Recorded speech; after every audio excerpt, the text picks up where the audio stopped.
are back, and we're going to get heavy into cybersecurity in a moment. I mean, people have to realize the guy that they were setting up for this job, he was the chief of cybersecurity. There had not been a czar created, and there had not been an office created. That was all just announced this Friday. But the guy that they were going to give the job to resigned with a blunt letter to Homeland Security Secretary Janet Napolitano. We're going to get into that big time coming up. Rod Beckstrom said, no, this is against the Constitution and Bill of Rights. I'm not going to spy on everybody. And they're already doing that. And that's why when Obama tells you at the end of his speech, don't worry, we're not going to surveil the American public. Everyone's going to have their privacy. You don't have your privacy right now. Everything you do on your internet and your cell phone right now, folks, is tracked, traced, and databased. I promise you that. We're going to show you in a moment. All right, let's go back to Ken in Dallas so we can finally make his point. Go ahead, Ken. What's the point? Hey, Jason. Yes. Yeah, I'm sorry. I know you got another caller, so I'm going to try to make this real quick. I just had a little point about the chemtrails to think about. I've been studying it for about a year. And if you look at the globalists' own documents and the government patents, they say in them that they're putting reflectivity materials up there in the upper levels of the atmosphere to reflect the heat. And whether global warming is true or not, apparently they believe that it is true. They're putting it up there, and my idea just kind of goes like this. George Bush comes into office, and he is against global warming. He says it doesn't exist, too, because he's got friends, the oil buddies, that are into it, so he has a private meeting with them, and they decide through NATO to spray all the nations to mitigate global warming. Here's what I got to disagree with you, Ken, and I thank you for the call. Just because they admit, and they do admit, the Obama administration has come out and said, to combat global warming, we may shoot pollutants into the upper atmosphere to reflect the sun's rays. That's not what it's for. Okay, it's not to combat global warming. Surely it is reflecting the sun's rays, giving us less vitamin D, less sunlight, the essence of life on all of Earth into our bodies. That's for sure. But then you look at what's in there, and it's aluminum oxide, it's barium, it's other heavy metals. Yes, it is, I guess the ingredients, if you will, of what they use for weather modification.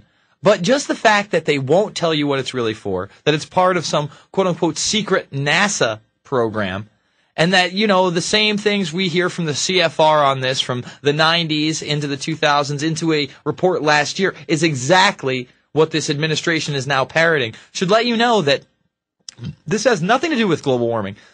This has to do with the illusion that you need to pay a carbon tax, okay? And that's spinning out of control. Nancy Pelosi over in China just this week, let me read you the quote, and it was all about climate change because everybody on Earth has to do their part, and you're going to pay your carbon tax. And what do you think the emission standards mean? I had somebody call into my show on Thursday or Friday from Harley Davidson saying, every Harley Davidson on the road is now street illegal. And it will cost literally, thousands, if not tens of thousands, to fix that. And it's not cost effective for the bikes. So what are they going to do? Put Harley Davidson and others out of business? It's out of control. Pelosi said, we have so much room for improvement. Every aspect of our lives must be subjugated to inventory. Meanwhile, in this speech, Barack Obama says that all of our medical records are going to be digitized. That's what this smart grid he talks about, this Satan grid, is for. It's to track, trace, and database us further, but really build the infrastructure so that human beings' eyes are on a lot more of this data. See, right now they take it all, and we're going to represent that in a minute. It came out on Keith Olbermann. The court case, which is still being heard, is Hepting versus AT&T. Hepting versus AT&T. And he says, don't worry, we're not going to track anything. They're already doing it. But now they're going to have people to actually go through and look at the information.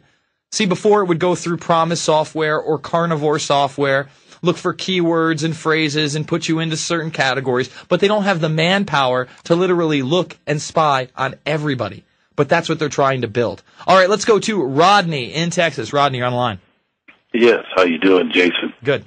Yeah, and this is kind of in harmony with what Alex called in about the control freakishness of the police officers. Mm-hmm. I was just looking at an article in the newspaper, and it was talking about the astronomical numbers of police officers who were actually killing each other via friendly fire. That's what they call it. Mm-hmm. And Alex had talked about this about 3 or 4 years ago, but I guess now it's just starting with the internet, the exposure starting to make a lot of the newspapers, particularly in New York. I mean, they've had a rash of police officers kill their own buddies. Well, that happens a lot in New York because there's an extent. Whenever you have a big city like New York or Los Angeles or, even Austin, Texas, you're going to have a certain amount of corruption. And cops that think they are above the law, they're going to help with the drug running. They're going to help with the kickbacks. And when one lone cop says, hey, I'm going to blow the whistle, they blow the back of his head off. Yeah, as a matter of fact, let me ask you this. And the Boston Herald newspaper, the mayor of Boston, said no to the issuance of M16s to all the police officers there, and he's saying that he doesn't think it's a good idea, and I agree with him because the officers can't control shooting their normal sidearms there. Why would you want to take and put an M16? Meanwhile, many of them are already being outfitted in Boston in the subway stations, at the train stations. We had another caller this week complaining about that and saying he couldn't believe how much it had been militarized since he'd been to New York. Remember, he didn't have this right after 9/11 like we did in New York. It's been incremental, and he said, it got worse and worse and worse, and now it's just unbelievable. It is literally cops in black uniforms with machine guns, automatic weapons. I thank you for the call, Rodney. And before I forget, about 3 hours ago, when I was driving down East Ben White Boulevard, there must have been some training exercise going down, but there were 6 Black Hawk helicopters riding pretty low. I mean, enough so not only did I notice them, but they were low enough where it was maybe 200-300 feet in the air. And I know, it doesn't exist, Jason. They told me black helicopters don't exist. Then they admit to them. Now they just don't exist when I see them. See, they could be running a training exercise, and they do exist. But when I talk about them, black helicopters, they don't exist. I must have had some kind of schizophrenic paranoia trip when I was driving down the highway. But I'm sure if there was anybody out there today, remember, about 150, I saw these going right over 290, 71 there. You couldn't miss it. It was over before the Montopolis and Burleson Road exits. And it was just unbelievable to me. I'm thinking to myself, well, is this a military training exercise? I kept watching them as they went. It looked like they were lowering down and maybe circling. I don't know. But I'm just not comfortable with cops in black uniforms and automatic weapons and black helicopters, flying around the area. It looks a little too much like the Eminem video Mosh of a complete and total police state here at home for my liking. Let's go to Issa in New York City. Issa, you're on the line. Yo, Bermas, we love you in New York City, man. Think you're the best thing to sliced bread, straight up. My girlfriend loves you more than AJ. I'm a big AJ fan now. And, man, we just love you. I wanted to tell you a story. My friend was walking home. My pop, his girlfriend, didn't know he was plain clothes.